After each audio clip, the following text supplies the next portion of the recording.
Hi darlings, how you guys doing? Welcome back. This is the first time we are both talking about this. As I'm sitting here, I'm just going through memory lane and everything is like coming back to me. But the reasons we're doing this is to support and help other parents that are going through the same thing, other parents whose children are diagnosed with the same thing that our daughter is diagnosed. Kayona is our special needs child. She was born at 27 weeks and stayed in the NQ for 3 months. When she was born, everything was good. Head centimeters was fine. Her heart was beating awesome. So there was basically no problem except the fact that she was just a prem. She was on the ventilator for a while with feeding tubes. She was 1190 kg. She was so tiny, we could not hold her for the first month. I would visit her every single day for those 3 months that she was in there. Alex was still in the Netherlands. Kayona was born in South Africa. That's where I was living and staying. I heard on Saturday she was about to be born, and the next day she was born, and I flew the day after. I flew Monday, and Tuesday morning I arrived. Yeah. And then you see your little girlie, and you cannot hold her. Yeah, so it was cannot very... even touch her. No. So skin was so thin. She was very tiny. It was just an emotional, roller coaster, beyond emotional journey for us. I remember the times when you were holding her for the first time. The nurse gave her in your hand and you were really like, oh. And then the tears came. It was the most beautiful moment of my life. Imagine giving birth to a child and she's in the NQ and we all know the importance of that and you cannot hold her. It was just so hard, but it all worked. It all worked. Yeah. Just a little later, you got her on your chest. So, and you saw that super thin legs. The legs were the thickness of my index finger. That was the legs and the arms. Thinner than that. The pinky. She was really. And then she's holding on to mommy like, She was so tiny. So for the first 2 months, she was in her own room, in the incubator. And when I used to go in, it was just like, it was so hard for me because, you know, all these questions are like, why is she in her own room? Why is everybody else outside? And then eventually they explained to me that, no, every premature child in the NQ has to graduate and she wasn't there yet. So it's fine. We walked those steps together and it was worth it. On the 2nd month of her birth, which was in March, towards the end of March, we were told that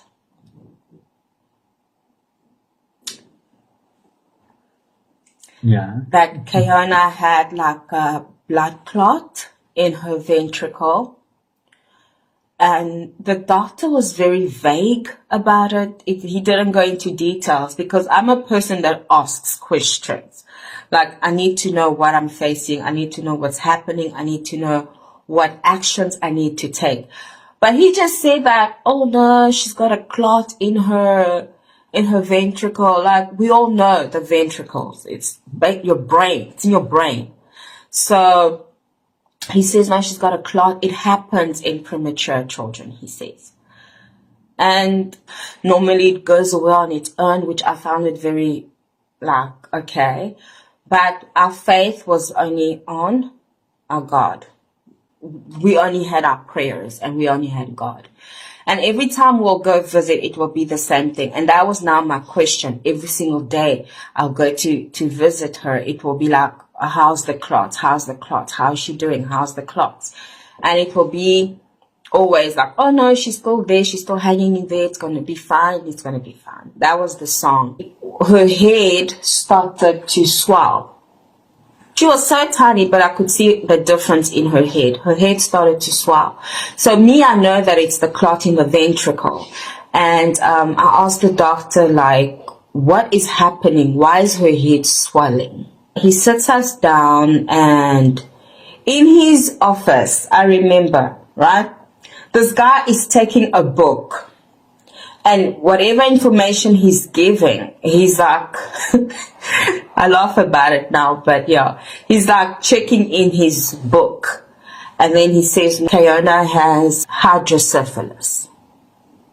This is what hydrocephalus is. I'm just going to put it here because we are no doctors. So I just thought if you read it for yourself, you might understand it better than we explain it. That's what she's diagnosed with, hydrocephalus.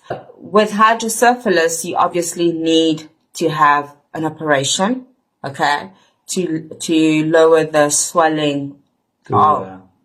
Reduce the pressure of the fluid on the brain.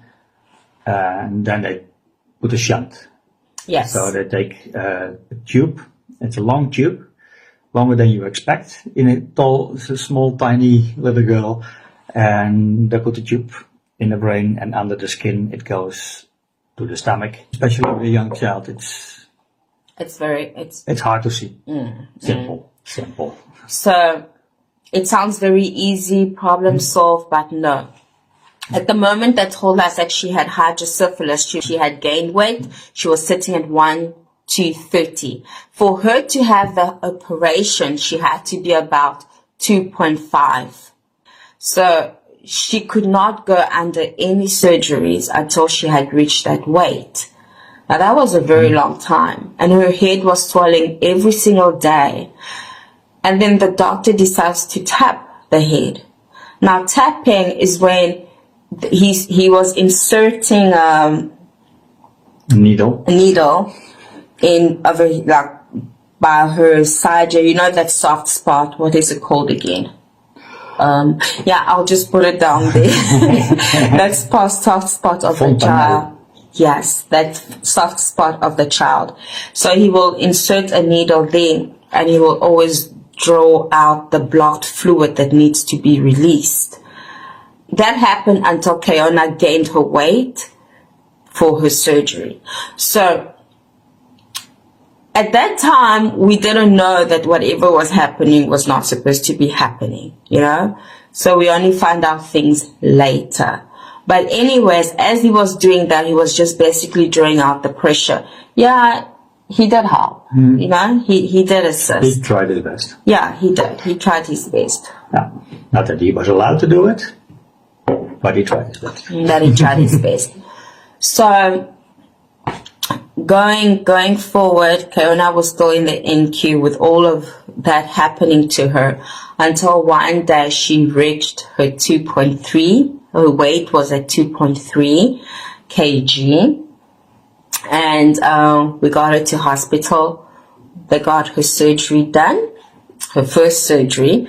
Firstly, the shunt was placed in front of the head. And then after a few weeks, she had to go under in again. They had to remove it and put it at the back.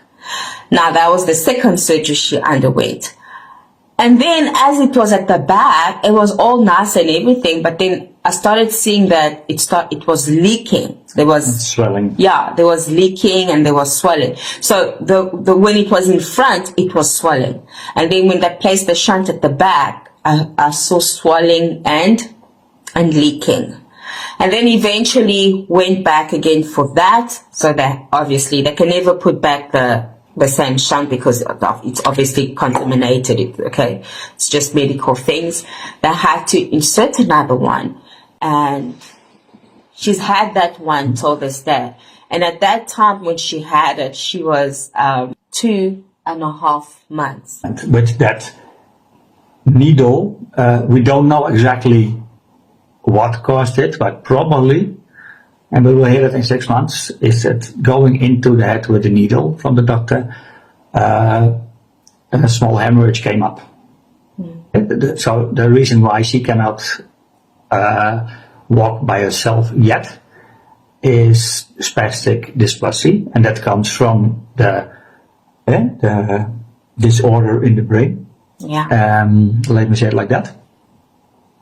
And that's why she has very high muscle tonus. So especially at the left side, her leg is constantly tightened. Like try to flex or your arm or you put your muscles and keep it like that. Spasms, for those who And understand. that for a long time, yeah. and then you kind of feel how annoying that is. That's what she feels then. Yeah. But it used to be her hands as well, and the hands she started physio when she was a baby already, so we thank God for that. And she's still currently going through with her physio, and so her hands used to be like this. So with the physio that helped her, now her hands are beautifully and loose. And both her legs also used to be very tensed, and she could not stand on her own. She still cannot stand on her own. She still cannot walk on her own. So when she needs to do something, she will hold on items to get to one destination. Or if she finds it very, like she's very tired or too lazy to do it, she will just crawl to the next level.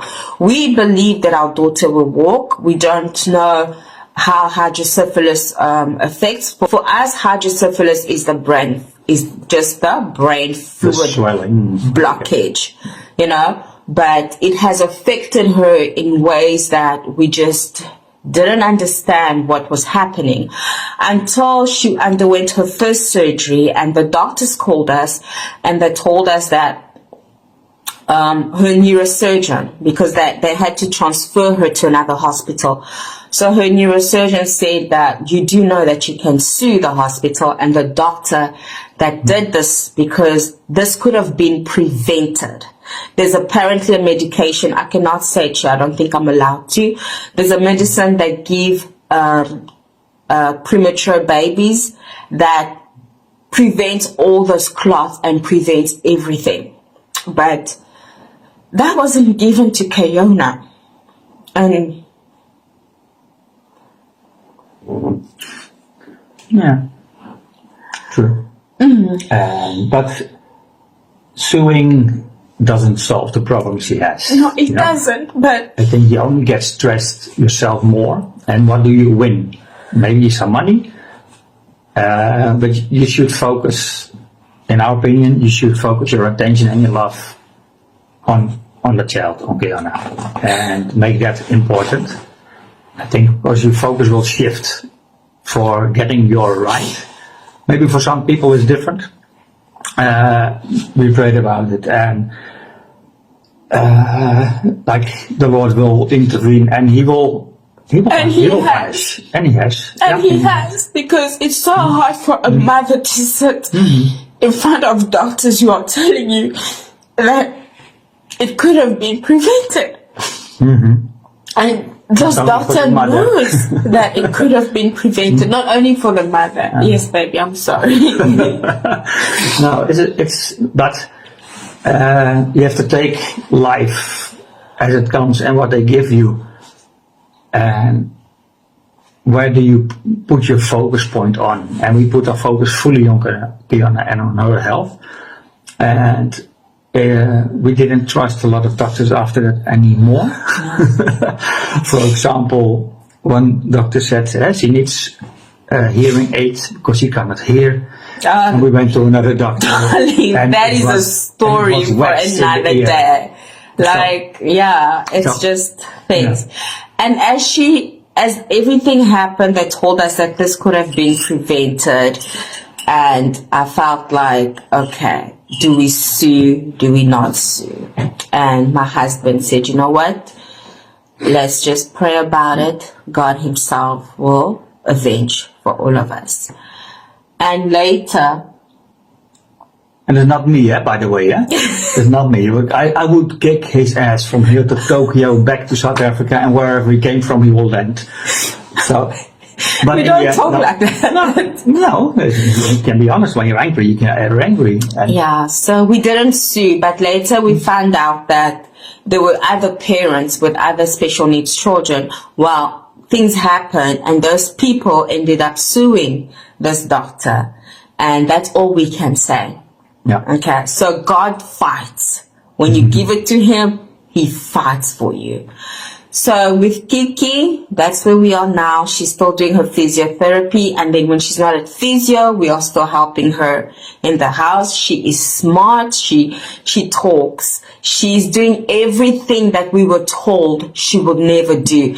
Every doctor that was coming to us, it's, oh, prepare yourself. Prepare yourself. She will never walk. She will never be able to eat on her own. She will never be able to play like a normal child. She will never be. It was, she will never. There was nothing that they told us that was possible, until to the point where I looked at that doctor and I said to him, with all due respect, do not speak life on my child like that. They're like, oh no, madam, this is just so that you're aware. So when you see these things, it's not going to shock you. You're not going to find it, you're not going to look at life as though it's unfair. I said, all of these things you are telling me now that she will not amount to, she will. She will. So to all my special need mamas, I know we've all heard the same language. I know we've all been told how your child can never amount to this. I know we've all been told how she cannot walk, how she will not be able to eat on her own, and whatnot. Do not listen to that. Sometimes we as parents, we need to always go beyond what we are told at hospital, because you need to remember that they're talking on statistics, on things that, okay, so they've got this diagnosis, these are the things, these are the condition that happens, and they just give that to you. But no one is going to tell you that, oh, she can do this, she will be doing this, she will be doing that. Kayona started all of this when she was a child.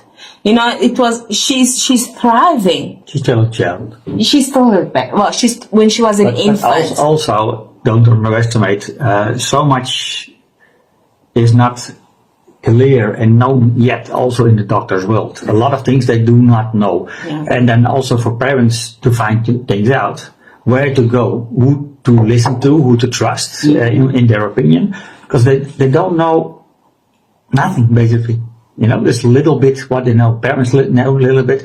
After all of this, later you find out more, and you hear from other parents who face the same things. Oh, we had this and this and this, but it's never conclusive for all of them. No, it's always something. So it's always, there are a lot of differences,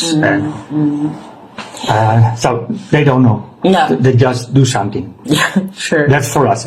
Yeah, our opinion. So we do not put our faith in anybody but God. He is the one that allowed this to happen, and He took us out of it, and we are happy today. Could we have done anything different? No. Why we say no is because she is just perfectly perfect the way she is. That's who she is. So doing anything different will be changing what exactly? Because this is what we are supposed to go through. She was supposed to be our daughter, and I was picked to be her mom, and he was picked to be her dad, and we were picked to be her parents. And you cannot turn back the clock. No. So you have to just deal with what you've got, deal what life gave you. No, that's what life, that's in work, that's in relationships, that's with kids. You have to deal with it, what you've got. And you have to make the best of it. And that's absolutely what we are doing, in our way. Yes. And what other people think of it is their problem. We don't care. It's really their problem. You actually shouldn't even care, especially when a person doesn't know the footsteps you have to take to get to where you are. But they will be like, oh, why are you doing that? But you can do it this way. No, darling. I speak. I'm the mother. I know what I went through with this child. You cannot come and tell me how to do things because. Then you are strong in that, huh? Because when you say something and you don't care about those things, you don't. No. Because going backwards in that, from my side of the story, when Keeks was born, I was there the first 3 weeks. Then I had to get back to Holland to work. And when she was released from hospital, I went there again and to spend the 3 weeks, all of us together, and that was amazing. And in the meantime, when I was back in Holland, life is still, it's also difficult because you're not there to support. So basically, you do everything by yourself, and every time calling, video calling, and see what we could do and make plans. And it's also hard. When you see a little girl, but when you take her out of the hospital, you just sit there with her in your arms. Amazing. I remember watching soccer together. It was superb. And look at that little girl, and beautiful, even so small. Yeah. So, and yes, she gave us a lot of frights, a lot of scares, sleepless nights. I cannot count how many, but worth it. Worth it. So I'm very proud of mommy also. Oh, thank you, babe. Because it's not easy. No, and it's not. The people who know this, who experience this, they will know that you put your own life basically a bit on hold because you have a bigger cause to do, and that is raising and caring for the little one who cannot do it themselves. So. True story. Thank you too. So. Yeah, darling, so that's what our special needs child is diagnosed with, hydrocephalus. And it has affected her in her legs, her balance. In a lot of things. In a lot of things. But when you see her, OMG. Too cute. She's too sweet. She's so fun to hang out with. Wherever you go, she's so helpful. You can take her to the stores, and it's always nice and fun, and laughing, making jokes, cracking up everything. So amazing. Yeah, so that's why we're doing what we are doing. We're talking about our journey, showing you her. If you have a child who has hydrocephalus, just know that whatever limitation you think that will not amount to now, it will happen. Kiona she's always been a surprise child. Like, she will do things when you busy. Like, I remember tummy time. I used to do tummy time with her, and she wouldn't turn, but I would always be, doing it consistent. And then until one day, that day I didn't do anything on tummy time. She just went and she did it herself, and she turned on her own. And that's when I knew that this one, she's gonna do it. So if you are facing challenges right now, it is so hard, but you need to believe it and let your child not feel that you are frustrated. Let them not see that look of disappointment and everything. And also try not to cry in front of them, because the amount of time I cried, which I still do at times, never did I cry in front of Kiona. Never. Like, don't cry in front of them unless it's obviously happy tears. I will share it with her, right? But she will know that mommy is happy. When I cry with a smile on my face, then she knows mama is happy.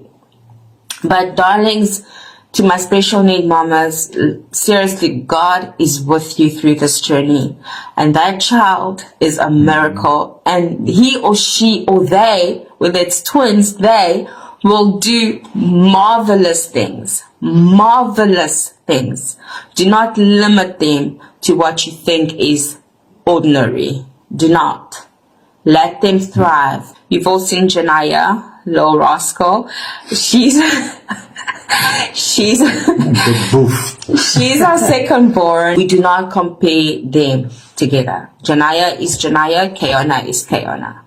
So we just invest every individual. We just invest into them, what it is that they need and what it is that they must do.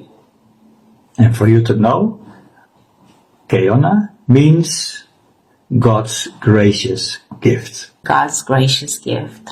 And yes, she's precious. She God's is. gracious gift. She's And that gracious is gift. what she is. Yeah. So, to make a small story long, Small story long. to make that one long, we're going to say goodbye. Yes, so this is all we have for you today. Thank you for watching. Thank you for your love, your support, your Everything. everything. Yeah. Just thank you. We are new, we're still growing. Do not forget to give this video a like. And yeah, this is us. Perfectly perfect. With all our perfect imperfections. Perfectly perfect family. So until next time, guys, you stay blessed and we'll see you on the next. Stay blessed and stay focused. Yeah. Bye, darlings. Mwah.